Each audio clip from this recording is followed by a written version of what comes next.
我们人生都会遇到低潮，都会遇到低谷，都会遇到挫折困难。我们怎么样从低潮、低谷、挫折困难里面走出来？首先，我们要认识到，我们为什么会有低潮、低谷、挫折困难？因为这个世界没有教你怎么样得到真正的快乐，都在教你怎么样满足你的快感。怎么说呢？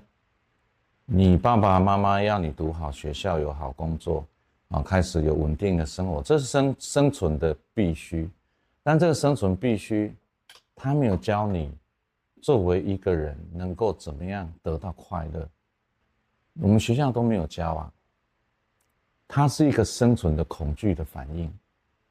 所以要不你很聪明，考上好学校，要不你能力很好，得到什么名次，要不你赚了什么大钱，但是你内在都还是空虚的啊。因为父母他自己也没人教他怎么样得到快乐，而快乐就是我们中国人所谓的德行之路，君子无路而不自得，以至于颜回他可以在陋巷，人不堪其忧，回不改其乐。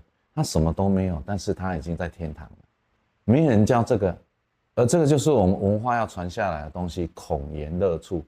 所以呢，变成说，我们一旦在竞争的赛道上一旦挫败了，我们就有挫折了，我们就有低潮，有低谷。哇，同事赚的比我多啊，这个人比我美，这个都是生存的恐惧跟快感的反应。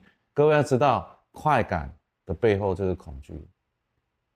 恐惧的前面就是快感，然后恐惧跟快感消耗你的能量以后，你就进入空虚，空虚以后你就会进入所谓的忧郁，这就是我们能量等级表在讲的。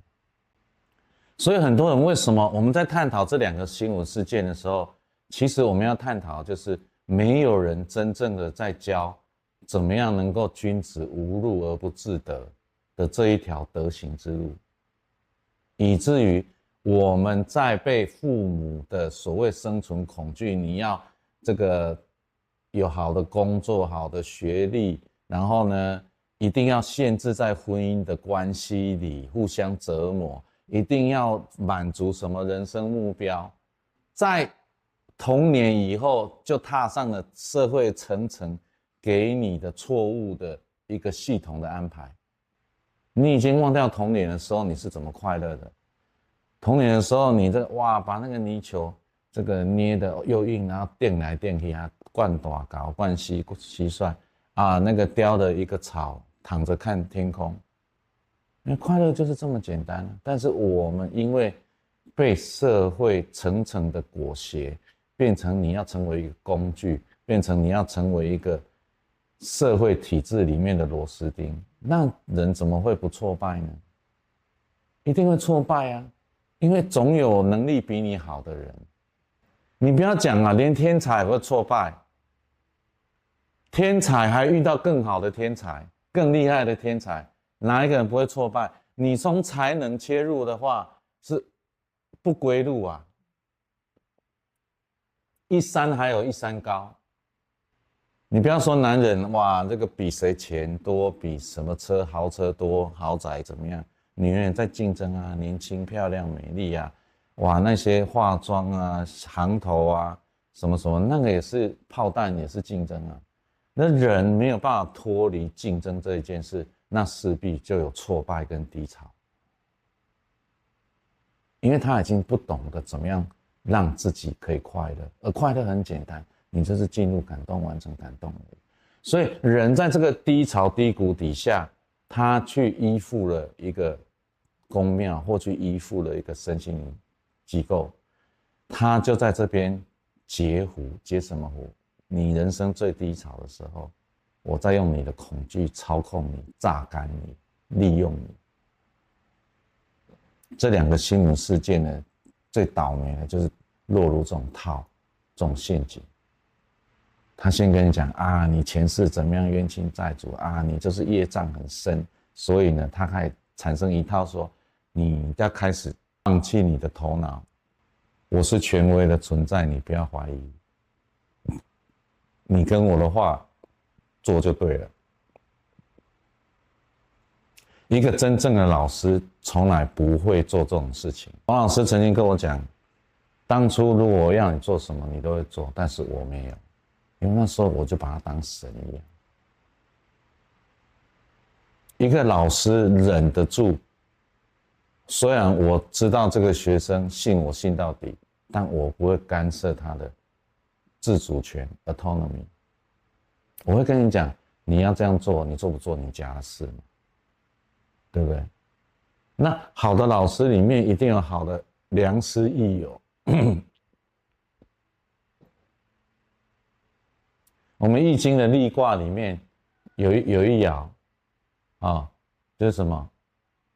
除了救良师以外，利者是什么？哎，每个人的脚都很漂亮，英雄惜英雄，互相呢展现自己生命的态度、生命的壮阔格局。啊，老师可以学，老师很高，这个瞻之在前，呼焉在后。老师的境界有师友可以让我们做就近的学习对象，这就是真正的宗教。宗教的本质本来就是应该是教育，而不是立一个教主、立一个信念系统，开始排除其他的宗教，甚至发动战争。我们这个世界上的战争，看起来是这个钱跟权争夺土地，但是真正背后的魔王都是宗教。普丁利用东正教，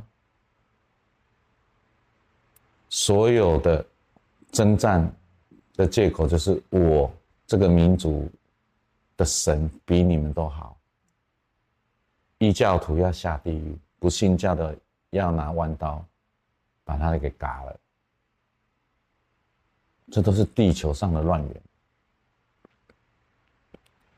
所以我们人生，因为我们这个社会没有一个真正的德行的文化，每个人没有办法真正不管什么样状况都能够得到快乐的情形下，因为你行德行之道，你像颜渊一样什么都没有，你也会快乐。你当有钱人也会快乐，任何状况君子无入而不自得都会快乐，那你还缺什么？不缺啊。所以没有这个德行文化的社会，没有这个德行文化的世界，就会产生很多在低谷、低潮、挫折、失意的人，因为他在社会的竞争里面，他竞争不了啊，或者他暂时得到了竞争的名次跟成功，接下来又落败了，然后他就陷入低潮。你如果真的有德行在你身上的人，你不管低潮高潮你都会是快乐的啊。你看那个颜渊，你说他很差吗？他很快乐啊，他还在天堂啊。那你说那个贾伯斯他发表了一个很重要的临终的一段话，他说：我现在才知道我有全世界最多的财富，但我躺在我病床上，他对我一点用都没有。撕心裂肺，也很残酷的真相。所以这两个新闻事件告诉我们什么？你在低谷低潮的时候，你要良师益友，宫庙跟申请机构完全不是你该有的选择。一个吸你的生命的能量，一个吸你的钱。他们操作的方法就是先利用你的生存恐惧，来用一套信念想啊，你就是业障重啊，你就是冤亲债主啊，你就是怎么样。先把你控制以后，再树立一个我是高于你的存在。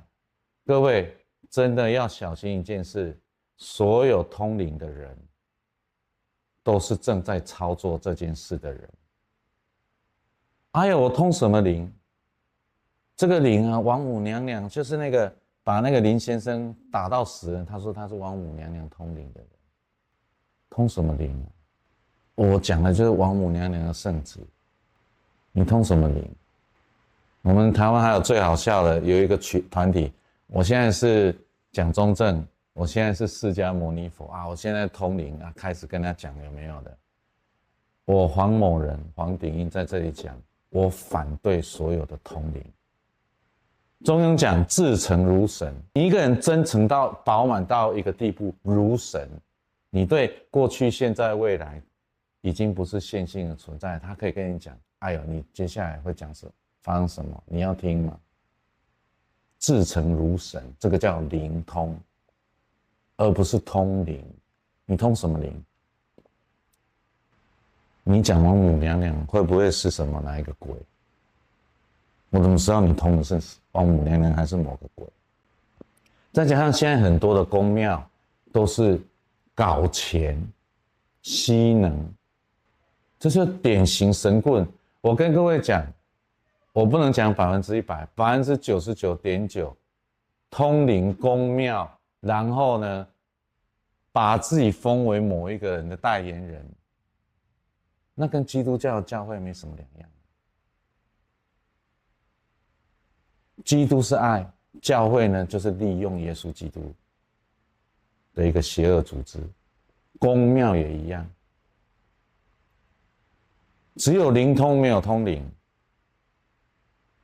那好笑了，你通王母娘娘，他通这个东华帝君，那到底谁通了谁？还不是头脑里面的幻象而已。我反对所有的通灵。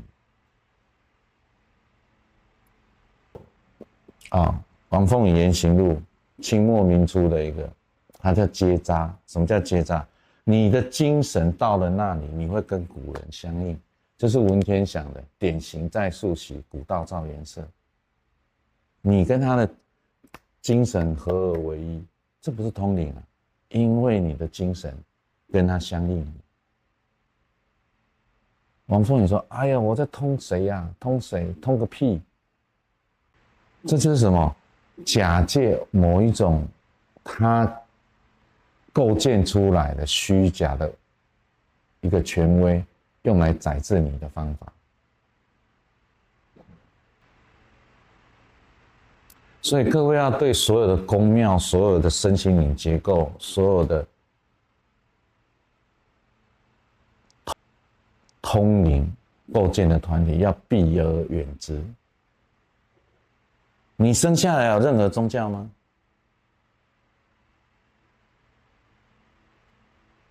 还不是说后天这个社会、这个世界体制污染你的？你会比小孩子快乐吗？你会比小孩子满足吗？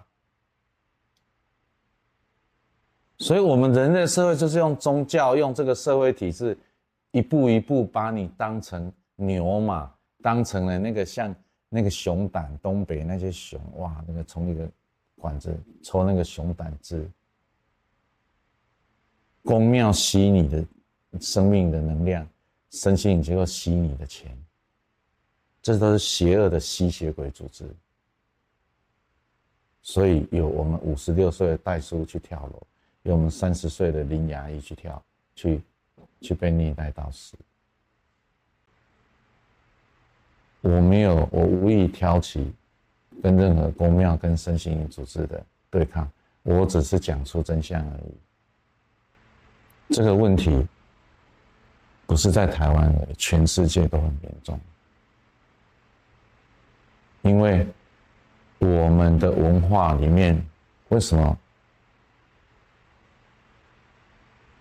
从周文化到现在，我们可以各个宗教在这里很好兼容并存？因为我们本身就是一个非宗教的一个精神体系。我们强调德行，我们不强调某个宗教系统。没有教主，孔子不是教主啊，周文王也不是教主，没有一套要跟别人干起来的啊！你回教徒就异教徒，你基督徒就异教徒，没有异教徒，都是一个原原本本的人，而有的人生，人生怎么样走上德行之路？那佛教进来我们中国以后，我们怎么样可以剥除我们的标签外相，去体认到我们原本的真空本体？我昨天在 FB 写了一段话，我说除了这两个以外，没有修行，也没有宗教。所以看到最后我讲一下，我看到这两个新闻，我会觉得说，哇，我们台湾怎么还会发生这种事情？大陆是直接弄为邪教，那这种台湾还会发生这种愚蠢的事情？一个代书跟一个牙医都是高知识分子，所以高知识不代表走上真正的快乐之路、德行之路。代书跟牙医在我们这个生存竞争上也算中上了吧，是吧？还是有挫败，还是有低谷，还是有挫折。以上讲完了。我补问一个问题，就是对于现代人他在寻找内心的平静啊，你有什么建议给他们？毕竟他们可能只是在渴望这个过程，但是他可能不知道从何开始去调整的时候。好，现代人找平静这件事，是因为我们刚刚讲了，因为我们被快感裹挟了。因为快感很立即啊，有钱哇，可以买到好吃的，可以坐好的车，可以买到衣服，它是立竿见影的，所以很多人就直接连上了。但是你欲望那么大，你没有办法总是得到你要的。我小时候，我跟我爸说我要火车、大炮，什么汽车，就我爸就买了一个塑胶的火车给我。你看我那时候我就很失望，我人生第一次快感得到失望的第一次就怎么我要的5样只有1样人生都是这种状况啊，所以你永远无法平静啊。你今天有五个那个法拉利或者什么五栋豪宅，妈的马斯克比你有钱你今天哇获选为世界小姐，妈的5年后另外一个比你漂亮，你老了，英雄气短美人迟暮啊。所以你在这种以一个所谓的快感追求世界里，你是得不到平静的，不可能得到平静。所以现代人怎么样得到平静？你必须除了你快感的人生追求以外，你必须开始去看看你人生中，尤其在夜深人静的时候，你一个人的时候，很多时候会很清楚什么呢？我今天我做了什么让我自己快乐？因为快乐必带来平静。我要让自己 calm down 我要自己 calm down 不起来了。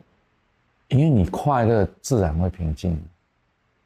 我要去放松什么什么。然后我们刚刚讲快乐哪里来？进入感动，完成感动。什么感动你？我常常经过一个宠物屋，我很喜欢去里面看狗猫我很忙，每次都不去。今天进去看看，又不会死，也不会花钱，进入感动，完成感动，是不是？哇，你看到猫跟狗，我常常讲，猫跟狗比99%的人都还高等他们没有什么快感这猫粮肚子饿对不对？狗粮。为什么宠物可以疗愈人？他们没有快感的追求，或说是很少。所以现在人怎么取得平静很多的放松技巧这样运动，但是你喜欢做吗？你只要做你真正感动你的，你喜欢做的事，你得到快乐以后，自然就平静，而不是我要去勉强追求平静。所以平静是快乐的副产物然后快乐是什么的副产物？快乐是你完成感动的副产物，所以平静是你完成感动的快乐的副产物。讲完了。那你如果另外一条路，就是你可以到青山那来，然后呢，一个人可以真正的能够一个人在山林里面过日子，没有人世间的喧嚣纷扰，这是道家的路，可以啊。那你做得到吗？很难，有小孩，有日子，有工作，对吧？是，那你如果还在这个红尘市井中，那你就是完成感动，得到的副产品快乐之后就会平静，因为头脑是对峙不安的，头脑很狡猾的。当然，我们人生动力啦，人生动力也可以让你平静。我们的能无乱语说念也可以让你平静。一般人也没有接触，也没有办法讲到那里。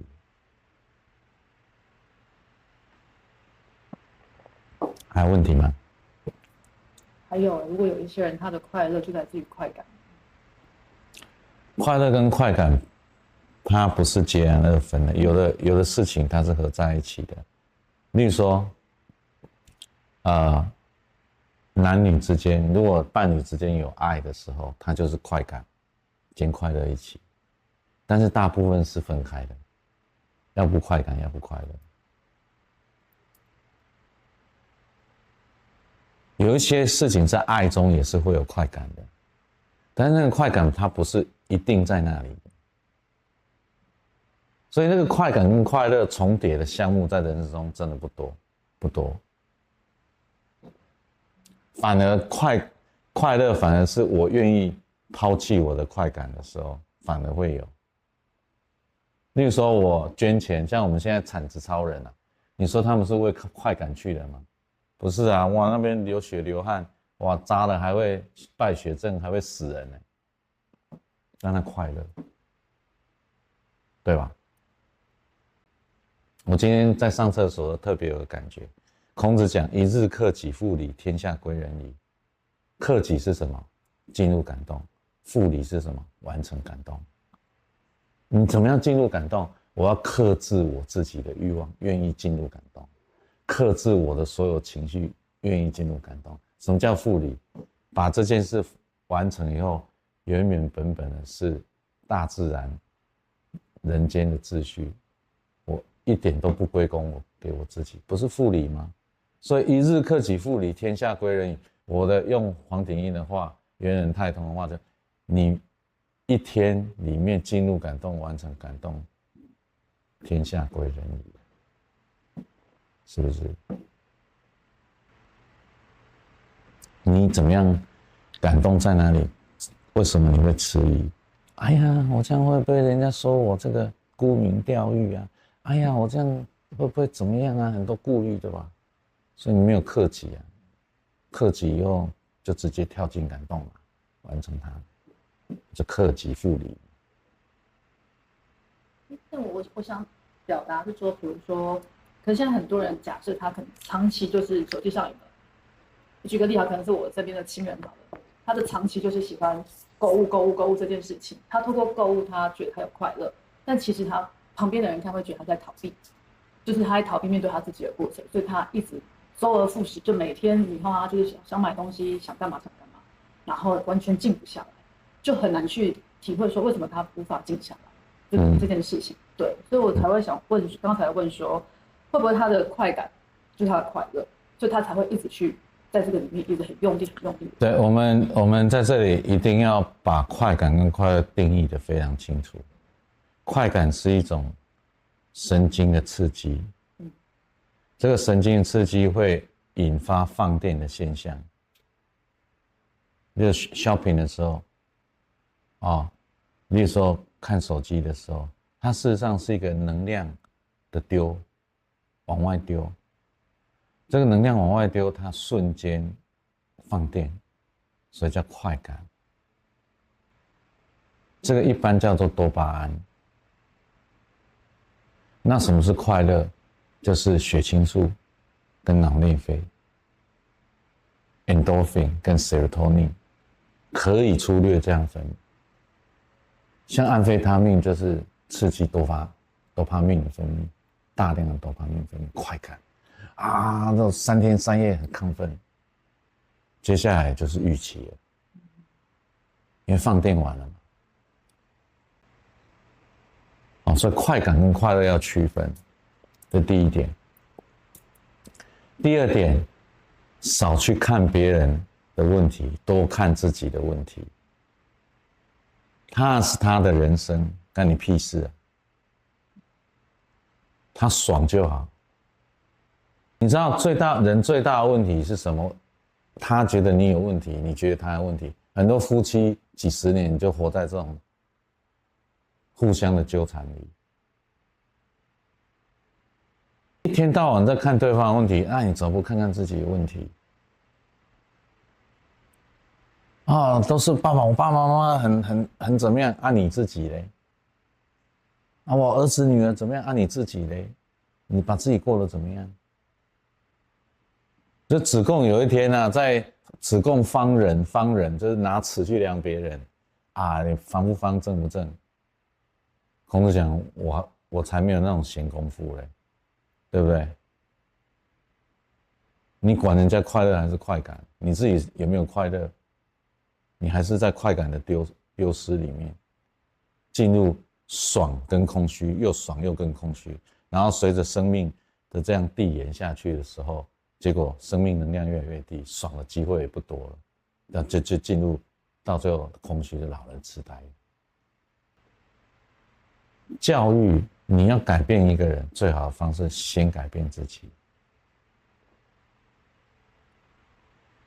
怎么教孩子？先把自己教好，这才是真正的教育。你改变了，你看爸妈也不一样，对吧？你没有改变的话，我爸妈都很有问题啊，是不是？你改变，这个世界就不一样了。我们这个世界是所有纬度都展开的啦。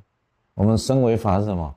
你在那个哪个纬度，你看到你的世界就是那个世界你自己能够升维，你看到世界都不一样，同时并存啊。子贡方人，空的子贡方人我则无暇，我没有那个闲工夫啊。所以快感快乐区分以后，再来就是人生只有一件事，对自己下功夫，没有第二件事。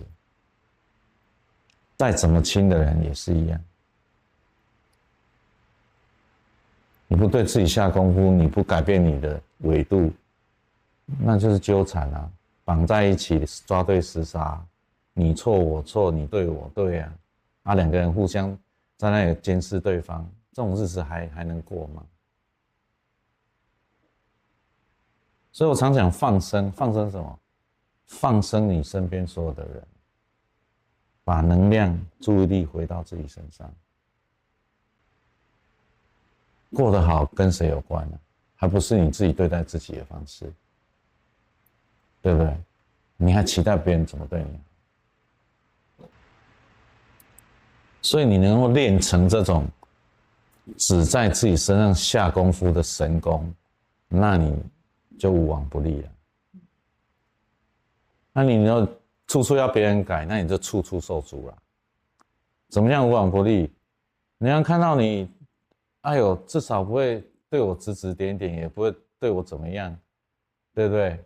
人家至少说跟你相处没压力，对不对？然后看到你把自己那个内在弄得很好，很快乐，当然愿意接近你，怎么会无往不利呢？然后遇到那种这个负能量的，这个远离一点，那你不就躲掉那个灾厄的吗？不然呢，他跟你相应刚好你们对什么有兴趣，又抓对厮杀。人生很多到处在抓对厮杀，在公司里面抓对厮杀，在家里抓对厮杀，然后在各个场合圈子里面抓对厮杀，超级无聊，浪费能量，浪费时间。还有问题吗？那今天就到这里了。